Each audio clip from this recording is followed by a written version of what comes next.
નમસ્તે મિત્રો. બિનસર wild life સેન્ચુરીની આજે આપણે વાત કરવાના છીએ. હમણાં રિસન્ટલી આ વસ્તુ ન્યૂઝમાં આવી છે, તો આના વિશે થોડીક ડિટેલમાં જેટલી આપણી એક્ઝામ પૂરતી જરૂર છે એટલું આપણે સમજી લઈએ. ઠીક છે, તો સ્ટાર્ટ કરીએ કે ભાઈ શું કામ ન્યૂઝમાં આવ્યું. પહેલાં તો આપણને કારણ ખબર પડવી જોઈએ કે ભાઈ આમ તો wildlife sanctuary national park તો ઘણાય છે, પણ ક્યાંક ને ક્યાંક જે પણ ન્યૂઝમાં આવ્યું હોય, કંઈક ને કંઈક ઘટના ઘટી હોય, એના લીધે એક્ઝામમાં આવવાની પ્રોબેબિલિટી એની વધી જતી હોય છે. તો આમાં જ કંઈક એવું થયું છે કે ભાઈ જંગલની આગમાં જે ફ્રન્ટલાઈન વનકર્મીઓ હોય એમાંથી 4 વનકર્મીઓના જીવ વહી ગયા છે આમાં આગ લાગવાને લીધે. શું કામ? તો કે ભાઈ આ વખતે આપણને બધાને ખબર છે કે એક્સ્ટ્રીમ ગરમી પડી છે, તો ક્યાંક ને ક્યાંક ગરમીના કારણે અને બીજું પ્રદૂષણ જે પણ કંઈ જંગલમાં ફેલાતું હોય એના લીધે આ વખતે આગ આપણા ભારતમાં પણ ઉત્તરાખંડમાં લાગેલી હતી. તો એમાં ક્યાંક ને ક્યાંક રેસ્ક્યુ કરવામાં કે જંગલની આગ બુઝાવવાના પ્રયાસોમાં આપણા 4 વનકર્મીઓનો જીવ જતો રહ્યો છે. તો સૌથી પહેલાં આપણે લોકેશન જોઈ લઈએ કે ભાઈ ઉત્તરાખંડમાં કઈ જગ્યાએ આવેલું છે. તો આ જોઈ લ્યો, આ ડિસ્ટ્રિક્ટ જે છે એમાં આવેલો છે આપણું બિનસર વાઇલ્ડ લાઈફ સેન્ચુરી. બરાબર, ઉત્તરાખંડમાં ઘણા બધા રાજાજી છે, બરાબર, પછી આપણે જીમ કોર્બેટ છે, ઘણા બધા નેશનલ પાર્ક અને વાઇલ્ડ લાઈફ સેન્ચુરીઓ આવેલી છે. તો એમાંથી એક છે બિનસર વાઇલ્ડ લાઈફ સેન્ચુરી. બરાબર, ક્યાં આપણે આમ એક્ઝેક્ટ જોવા જઈએ તો ક્યાંક ને ક્યાંક ઉત્તર પ્રદેશની બાઉન્ડ્રી સાથે જોડાયેલો આપણને જોવા મળે છે. હવે જોઈ લઈએ કે ભાઈ એમાં શું શું ઇન્ફોર્મેશન છે જેને આપણે જે એક્ઝામમાં પૂછાવાના પોસિબિલિટી છે. તો બિનસર વાઇલ્ડ લાઈફ સેન્ચુરી છે એ કુમાઉ હિમાલયમાં આવેલું છે. બરાબર, એ વસ્તુ ખાસ યાદ રાખી લેજો કે ભાઈ કુમાઉ હિમાલય.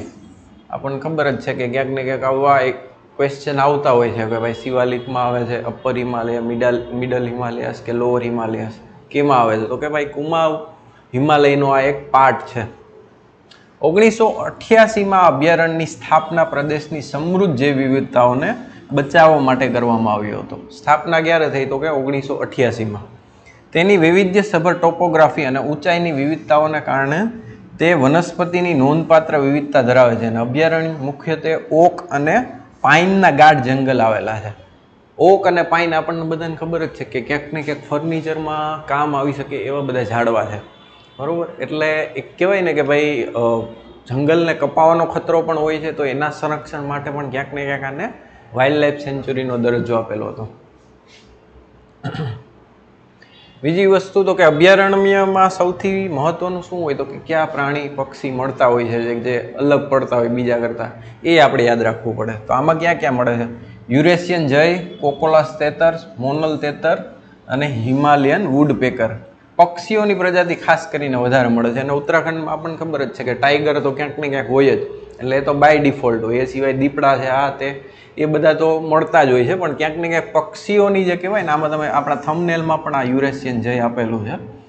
બીજા બધા તેતર હોય એટલે એ તો ખબર પડી જ જાય, પણ આ આપણે ક્યાંય સાંભળેલું ન હોય યુરેશિયન જય. આપણને ઘણીવાર એક્ઝામમાં ક્વેશ્ચન આવતા હોય કે ભાઈ યુરેશિયન જય નીચેનામાંથી શું છે?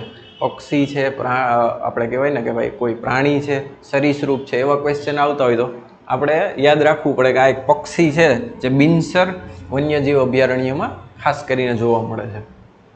બિનસર એ ચાંદ વંશના શાસકોની અગાઉની ઉનાળાની રાજધાની હતી. એટલે ક્યાંક ને ક્યાંક એવી લોકેશન ઇમ્પોર્ટન્ટ બની જાય છે. ચાંદ વંશ આપણને બધાને ખબર જ છે કે ભાઈ 7મી થી લઈને 18મી સદીમાં ઉત્તરાખંડમાં એ લોકો શાસનમાં હતા. બરાબર, એડી એટલે એનો ડોમિની. બરાબર, જે પણ કંઈ આપણે સમયગાળો જોઈએ છે અત્યારે આમ જોવા જઈએ કે ભાઈ 2024, તો કે એને એડી જ કહેવાય. જેટલા પણ 0 પછીના વર્ષો આવે છે, શું કામ 0 એ માઇલસ્ટોન રાખી દીધો?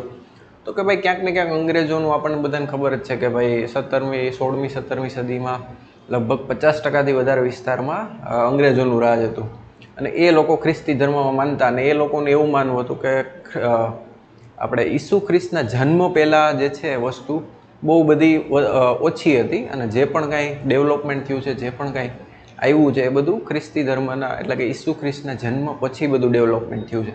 એટલે એ લોકોને એક માઇલસ્ટોન સેટ કરી દીધો જેને આજે લગભગ આખી દુનિયા ફોલો કરે છે. સ્થાનિક લોકોના જણાવ્યા અનુસાર બિનસરનું નામ બિનેશ્વર મહાદેવના મંદિર પરથી રખાયેલું છે. ઘણા એને એવું હોય કે ભાઈ આ કોઈ રાજાના નામ પરથી હશે અથવા તો કોઈ અંગ્રેજનું નામ હશે, પણ એવું નથી. બિનેશ્વર મહાદેવનું ટેમ્પલ ત્યાં એક બહુ ફેમસ છે જેના ઉપરથી એનું નામ રાખવામાં આવ્યું છે. જે 16મી સદીના ભગવાન શિવને સમર્પિત છે. આપણે એક તો જોયું જ જોઈએ કે ભાઈ જીમ કોર્બેટ તો બધું બહુ ફેમસ છે ઉત્તરાખંડમાં. રાજાજીનું પણ આપણે ક્યાંક ને ક્યાંક નામ સાંભળ્યું હોય. જીમ કોર્બેટ કોણ હતો તો કે ભાઈ એક અંગ્રેજ હતા, એના નામ પરથી આ નેશનલ પાર્કનું નામ પડેલું છે. હવે બિનસરની આપણે લગભગ બધી જોઈ લીધી. શું શું ઇમ્પોર્ટન્ટ ઇન્ફોર્મેશન હતી તો કે ભાઈ એક તો કુમાઉ હિમાલયમાં બિનસર વાઇલ્ડ લાઈફ સેન્ચુરી છે આવેલી છે, બરાબર. બીજી વસ્તુ શું તો કે ભાઈ આપણે જે રાજા હતા ચાંદ વંશના, એની ઉનાળાની રાજધાની હતી, બરાબર.